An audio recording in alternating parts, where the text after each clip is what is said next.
Jean, tu te réveilles sur ton lit, enfin ton lit, ton matelas qui est installé sur le sol de la péniche. Tu sais qu'avant d'avoir un lit, va déjà falloir que tu retapes cette pièce dans laquelle Sora t'a installé. Sora, pour toi, c'est une sorte de mentor, d'abord, parce que c'est quelqu'un qui t'a pris sous son aile, mais c'est vraiment devenu une figure presque familiale. Au sens de l'attachement, c'est c'est toi qui m'exprimeras ce que tu ressens, mais par contre, elle est en train de t'offrir un toit. Elle a pris en charge tout un tas de démarches un peu pénibles pour toi, et c'est quelqu'un qui, du coup, par ce fait, a soulagé ta grand-mère, qui était la personne qui avait ta charge, et que toi-même t'essayais au maximum de soulager et de, disons, protéger à ta façon. Mais quand tu te réveilles sur cette péniche, tu sais que tu vas pas pouvoir juste profiter, même si c'est le jour le plus chaud de l'année, juste profiter pour te reposer et puis profiter de l'eau qui te rafraîchit un petit peu. Non, t'as du boulot. Tu le sais parce qu'on te l'a dit hier, mais tu le sais aussi parce que tu viens de recevoir un message qui t'a réveillé. Et c'est un message de Sora qui est juste une liste de tâches qui sont les tâches que tu as à faire aujourd'hui. Classique. Alors, qu'est-ce que tu as à faire sur la péniche? Qu'est-ce que tu dois faire? Alors déjà, je vais m'habiller vitesse grand V avec une sorte de vieux Marcel tout taché de peinture qui me sert à faire tous les travaux d'habitude et un jogging assez ample. Je reste pieds nus et je passe dans le petit coin qui nous sert de cuisine sur ce bateau et j'attrape dans la natte en bambou un peu de riz. On a toujours du riz, soit dans l'autocuiseur qui est prêt et je me fais un petit bol de riz froid le matin comme ça que j'avale vitesse grand V. Ok. Et je pose le téléphone et je commence, tu vois, d'une main avec les baguettes à manger et l'autre je fais scroller la liste interminable parce que mon écran a beau être énorme. Sora elle est très très rigoureuse donc elle met tout en détail, tu sais, elle fait pas de. Elle, Ouais. elle fait pas, elle abrège pas ses mots, tu vois, voilà. Mhm. Et donc je scrolle, je soupire un peu entre deux bouchées, mais je commence déjà à repérer parce qu'elle avait déjà installé, tu vois, un pot de peinture, deux pinceaux, un balai, etc. Donc elle a quasiment préparé tout pour que je puisse enchaîner vraiment de manière vraiment très efficace les tâches, l'entretien et le ménage de cette immense péniche qu'on habite à deux. Ouais, comme toujours, Sora, elle a une forme que tu lui reconnais de justice, d'équilibre. C'est des choses dont elle parle souvent d'ailleurs. Et donc, Mhm. elle va te demander des choses, mais il y aura toujours un objectif qui te sera clairement énoncé. Tu seras pas là, tu sais que la péniche, elle t'a expliqué où vous alliez avec ça, ce qu'il fallait faire dedans, qu'est-ce qu'elle voulait exactement. Et puis il y a aussi le fait qu'elle va pas te laisser te débrouiller de A à Z, non pas qu'elle pense pas que tu en es capable, mais qu'elle a envie de faire aussi les choses avec toi. Malheureusement, elle a énormément de travail, notamment depuis que elle doit monter euh,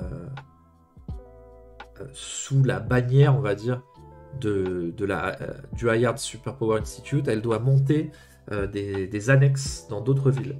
Euh, Halcyon City est vraiment un exemple pour beaucoup de villes sur la gestion justement des super-héros et comment dire, une forme d'institutionnalisation, d'organisation autour d'eux. C'est pour Et ça quand avant cette péniche était un peu notre repère secret, notre havre de paix, là apparemment elle envisage de recevoir des gens ici, de faire des réunions, etc. Et donc il faut que ce soit présentable. et C'est plus juste notre petit repère. c'est ça, exactement. Du coup, elle avait déjà divisé un petit peu, d'une certaine façon, ta partie et sa partie qui soient bien séparées, parce qu'elle veut vraiment que tu sois à l'aise et que tu te sentes chez toi et non pas être vraiment, comment dire, tu vis pas chez elle, vous vivez ensemble. C'est Hmm. une vraie chose qu'elle a voulu poser dès le départ, que c'était un projet pour que toi aussi tu puisses t'investir dans cet endroit et elle a mis en place les choses qu'il faut pour que vous vous entraîniez aussi, sans que vous ayez à aller forcément ailleurs. Il y a tout un tas de choses qui font que Tu sens que elle n'a pas prévu la salle d'entraînement que pour elle, notamment parce que vous pratiquez certaines choses en commun, mais il y en a d'autres qui sont très différentes. Et donc, elle a installé tout ça pour toi. Tu commences du coup à faire les travaux sur lesquels t'es attribué. Ça te vide un peu la tête. Enfin, c'est du travail manuel très précis dans lequel tu t'attelles. T'as régulièrement la pensée qui revient de dire que t'as quand même pas mal de chance parce que t'as déjà vécu la canicule le jour le plus chaud de l'année, tu t'en rappelles, chez ta mamie. Dans ce petit appart, ouais. Et c'était pas la même chose. C'était des murs qui attrapent la chaleur, qui la relâchent pas, qui te la rejettent dessus. C'est des nuits insupportables. Et en pensant Depuis, à ça, je lui ai payé une clim. Exactement. Tu penses au fait que tu as réussi à fournir à Ma cette clim qui va lui permettre de vivre de façon supportable. Et tu penses à elle. Et c'est un moment qui, peu importe comment se déroulent tes matinées, il y a toujours un moment où tu as l'image de ta grand-mère qui apparaît. Des fois, c'est justement quand tu prends ton petit bol le matin et que ça te rappelle comment vous viviez ensemble. Mais tu avais ce sentiment quand même que tôt ou tard, avec ce que tu devenais, avec ce que Sora t'entraînait à faire, parce que même si elle te protège, même si c'est quelqu'un qui t'accompagne, elle t'encourage aussi à aller vers une part de toi qui est dangereuse, en tout cas qui est, comment dire, risquée. Et tu savais que rester près de Ma, ça allait être quelque chose de risqué pour elle. C'est aussi ce qui a expliqué ta décision de partir. C'était pas Ma qui allait pouvoir m'aider à canaliser cette colère et à la mettre dans quelque chose d'intéressant, ni même à comprendre ce qui m'arrivait en termes de changement et de manifestations curieuses, incontrôlées au début, incontrôlables, et puis que j'ai appris à dompter grâce à Sora majoritairement. C'est vrai que toi, pendant longtemps, quand tu as découvert ce que tu étais, ce que tu pouvais faire, tu as eu cette impression d'être à la fois que les gens te voyaient comme quelqu'un de puissant, que toi-même tu voyais une forme de potentiel, que tu comprenais que tu étais que les gens appellent un super, quoi. Donc tu étais quelqu'un qui pouvait faire des choses. Et en même temps, tu avais cette impression d'être extrêmement mauvais. De pas y arriver, de pas comprendre ça, d'être le dernier de la classe dans une classe de gens incroyables, quoi. Mais être le dernier, peu importe à quel niveau c'est jamais agréable. Heureusement, Sora, elle a réussi, elle a vu en toi déjà quelque chose, et puis elle a réussi à te canaliser. Tu fais tout ça, et puis tu entends ton téléphone qui vibre un peu plus loin. Tu t'inquiètes pas plus que ça, tu continues tes activités, puis ça ressonne. Et puis en plus, t'es pas quelqu'un qui appelle beaucoup, toi. Et en général, quand t'as un appel, c'est plutôt probablement Ma, quoi. Parce que elle, les téléphones, ça sert à téléphoner, elle te le dit tout le temps. Donc elle envoie pas forcément des messages. La première fois, tu t'es pas forcément inquiété, tu étais en train de travailler, puis tu l'as entendu sur la fin, tu n'étais pas sûr, est-ce que c'est un message, est-ce que c'est un C'est surtout que je profite d'être tout seul à la péniche pour mettre la musique à donf. Tu crois quoi? Le ménage, c'est beaucoup plus facile avec plein de sons. Ouais. Yes. Qu'est-ce que tu te mets comme musique? Un truc qui bouge, sûrement de l'électro, un truc moderne. Radio ou une playlist ou... Ouais, une playlist électro avec les derniers trucs du moment, quoi. Ok. Tu mets une playlist électro. Un truc indé que j'ai trouvé sur le net, conseillé par un site, tu vois, qui sélectionne, qui fait des digests de stylés, quoi. Ouais, Deep Independent Electro Music playlist. Tu te mets ça, tu passes un pur moment, tu prends le rythme dans ton activité. Mais voilà, le téléphone là sonne clairement et tu te dis que ça peut être Ma. Donc... Et au bout d'un moment, c'est ça, en fait, j'étais pas sûr de l'entendre, est-ce que ça fait partie de la mélodie, tu vois, est-ce que c'est un gimmick dans un son de faire une sonnerie de téléphone? Ouais. Et au bout d'un moment, j'éteins l'aspirateur, je cours, et je regarde, et il y a combien d'appels en absence, là? Il y en a 2. c'est encore mesuré. Mais La par même contre, personne là, c'est la même personne, c'est Ma, les 2 fois. Et t'as le numéro qui s'affiche, évidemment. Oh Et putain, oh putain, oh putain. Ouais. voilà. Et surtout, tu viens d'arriver à la fin de la sonnerie, évidemment, ce moment très frustrant où tu attrapes le téléphone et ça vient déjà de quitter. T'as toujours la musique qui bounce à fond derrière. Qu'est-ce que tu fais? Mais je la coupe instantanément et puis je rappelle tout de suite en espérant que elle ait pas reposé son téléphone parce qu'elle entend pas très bien, Ma, donc et puis en espérant qu'elle ait vraiment rien parce qu'en ce moment, oui, elle a eu des petits soucis. Ouais. Donc je la rappelle immédiatement en coupant le son et en éloignant un peu le combiné parce que par contre elle va hurler. Forcément, vu qu'elle entend pas Ouais. bien, elle va hurler. Jean! Oui, Ma! Annyeonghaseyo, Jean! comment ça va? Oui, oui, Ma, c'est Jean, moi! c'est ton répondeur? Non, non, c'est moi, Ma! Ah, Comment tu vas? T'as écouté les messages?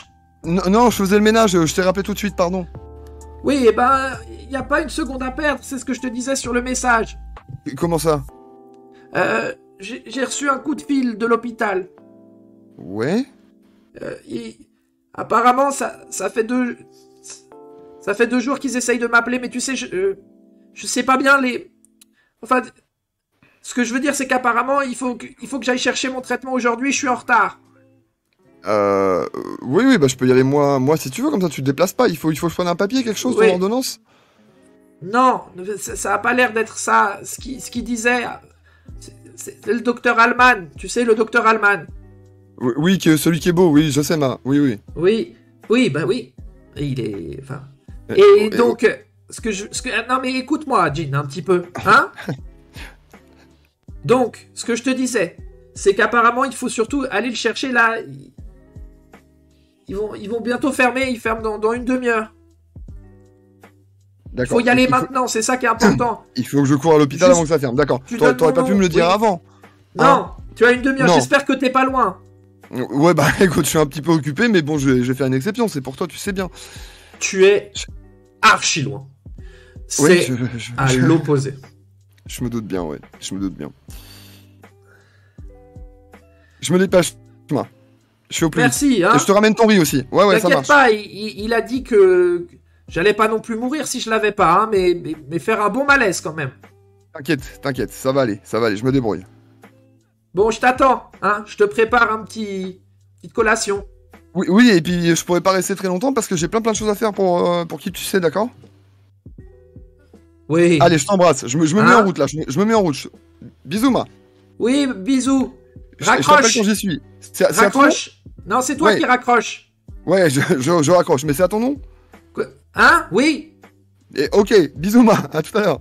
Ah, comment? Ah, Je raccroche. très bien. Je Je suis raccroche. déjà en train de m'habiller à moitié, tu sais, j'ai envie une veste, soit un truc sans manche, soit une petite veste de jogging, pareil. Ouais. Je sors, donc il y a une sorte de baie vitrée qui nous amène sur la terrasse, tu vois, sur le pont de la péniche. Ouais. Je la ferme ma clé, je la fous dans ma poche. Et il y a 2 gros sacs de riz, tu vois, qui font bien entre 5 et 10 kilos, tu vois, que je chope sous le bras. Ouais. J'avais prévu de lui amener et je me dis, je vais devoir me taper tout le trajet avec ça, mais il n'y a pas le choix. Donc, je me mets en route en essayant de choper un bus ou un truc qui m'amène dans le centre-ville près de l'hôpital pour y être à l'heure, quoi. Ok. Je fais au plus vite. T'as une demi-heure pour aller de l'autre côté de la ville. Ouais, ça Le- va être très chaud, je sais, à cette heure-ci. En plus, là, c'est la canicule, mais je m'en fous. Je m'en fous, L'hôpital, il est pas en centre-ville parce que ta grand-mère a pas les moyens de se faire soigner dans les cliniques downtown. Même si toi, t'as réussi à plusieurs fois, sur des choses très précises, avoir des passes droits grâce à Sora qui t'a beaucoup aidé, etc. Mais là, actuellement, elle est traitée dans un hôpital qui est en banlieue et qui est pas à côté de chez elle, parce que, pareil, elle est dans un quartier où il y a très très peu de structures de soins adaptées à ce qu'elle a. Donc, tu dois traverser la ville. Tu sais que si tu respectes les bus et leur vitesse de circulation, ça va pas passer. Et t'as déjà eu à faire, c'est pas la première fois que ta grand-mère elle te fait faire ce genre de truc, parce qu'elle a un côté, on va dire, oublieux sur sa santé. C'est pas la première fois que tu dois faire des choses qui ont l'air impossibles. Alors, ça a été de l'administratif, ça a été des discussions interminables avec des infirmières pour expliquer pourquoi elle avait fait ceci, cela. Mais tu sais que vraiment, elle a une capacité à être borderline danger critique en permanence. Des fois, tu te dis que c'est peut-être un peu une façon aussi qu'elle a de te garder près d'elle. Il y a un enjeu. Entre vous, il y a un enjeu. Et là, elle vient avec son petit ton de grand-mère, avec ses 2 petits appels en absence. Elle vient de te mettre dans une situation qui est incroyable, en termes qui est difficile. Ouais, mais c'est comme ça. Voilà. Chez nous, enfin voilà, les anciens on les laisse pas de côté et elle m'a tellement donné depuis que maman est partie et qu'elle a dû le remplacer comme elle pouvait alors que l'autre se barrait.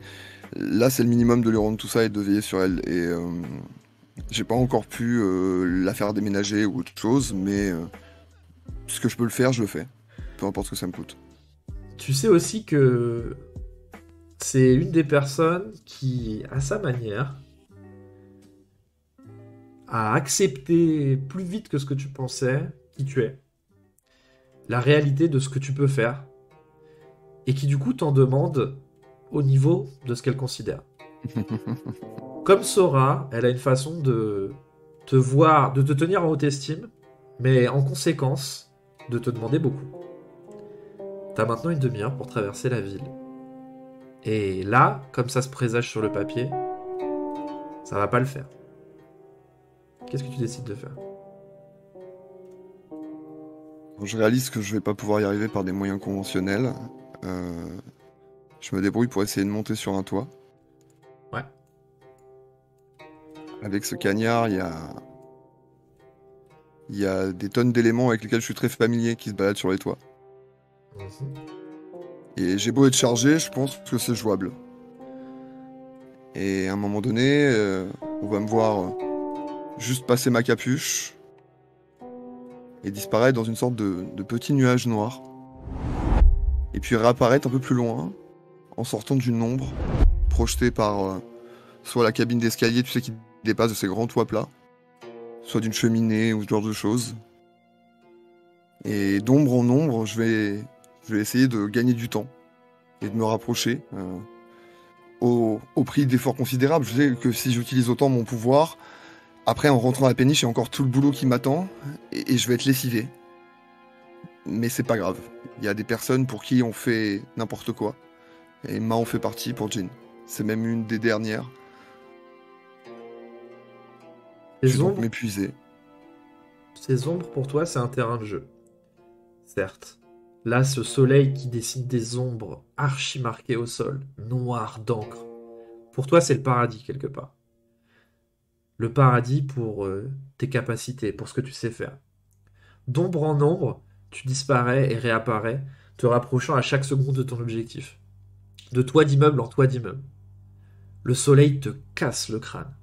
Chaque fois que tu réapparais, déjà, il faut que tu reprennes un peu ton souffle, tes forces, mais en plus de ça, t'as ce soleil de plomb qui te tape sur le cerveau. C'est difficile, de plus en plus.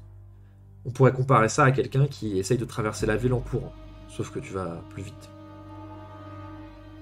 Tu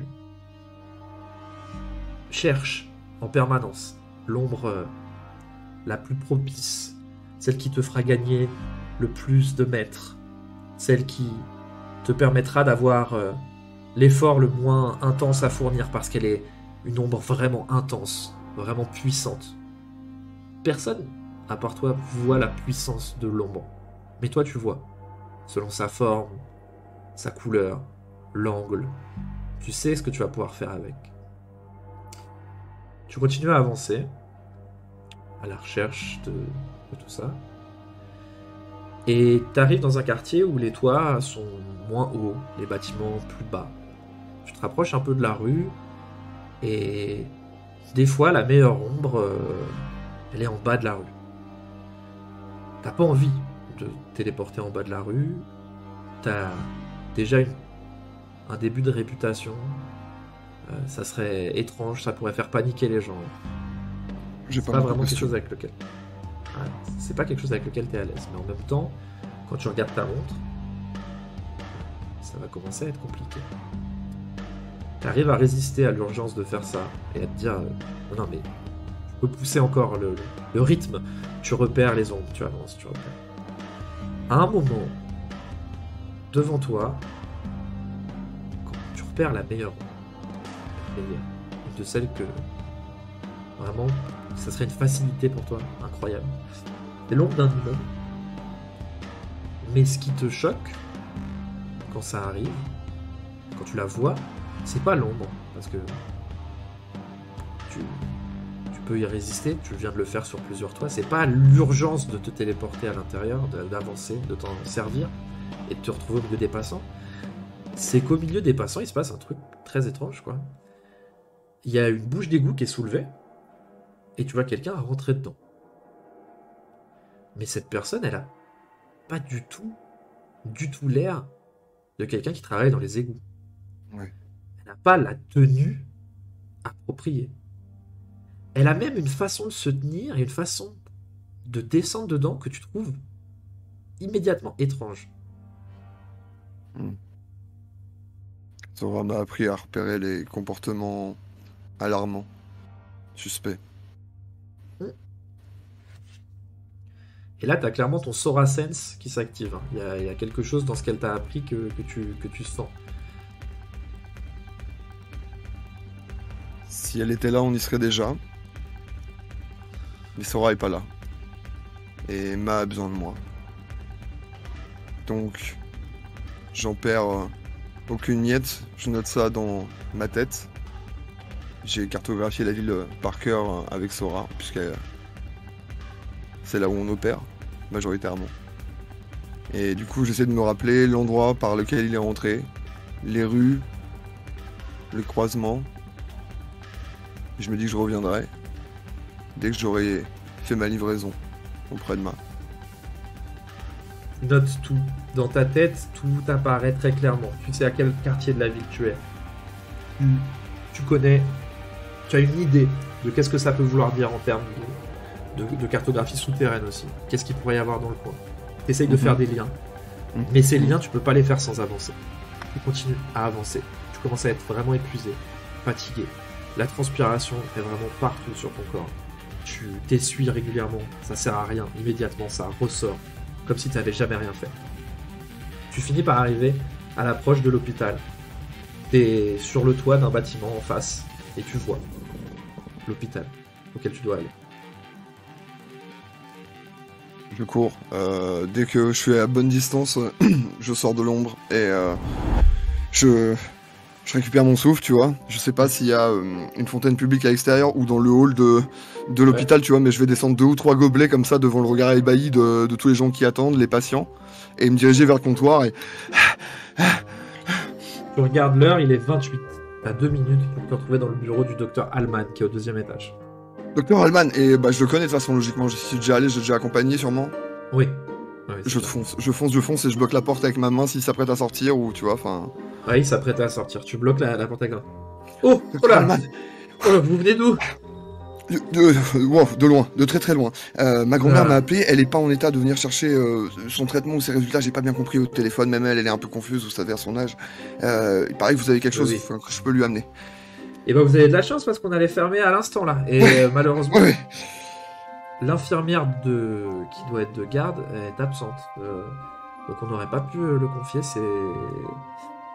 Bon, bah écoutez, bah bravo. Bah vous êtes là, pile poil, hein.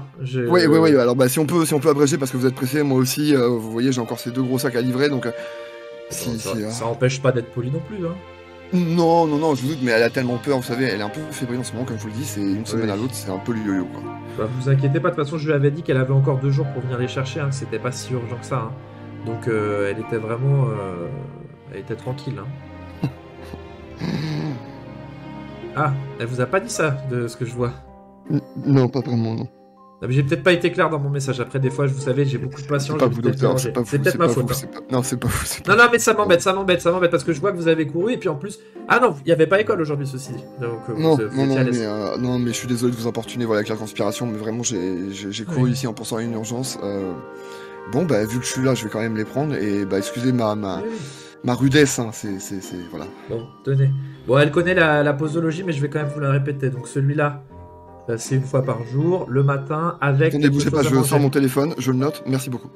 Ok, Oui. super. Bah c'est noté. À la Super. limite, je vous fais une note vocale, hein. Je sais comment ça marche, tenez. Il prend ton téléphone et il fait une petite note vocale et il explique la posologie.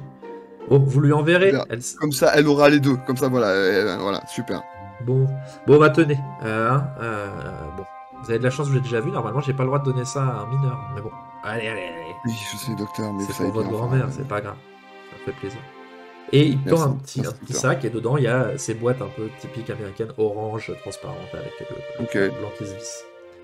Et il y a genre un genre de sac craft aussi, ou pas du tout? Non, c'est bah, c'est un petit sac plastique, mais Ok, bah je le glisse dans l'autre poche de ma veste à zip, là, tu vois, je ferme la poche.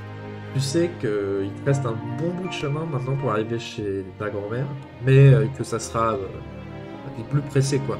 D'ailleurs, visiblement, t'étais déjà pas pressé, pour être J'ai honnête. surtout de une, pas mon costume, et de deux gros sacs de riz qui m'encombrent. L'autre Donc je problème, sais que c'est c'est pas surtout, bien. tu es très, très fatigué. Là, maintenant que la pression est retombée, que Ok. l'adrénaline est plus là, tu Donc es épuisé. je pense que je vais aller prendre un petit gâteau chez Ma,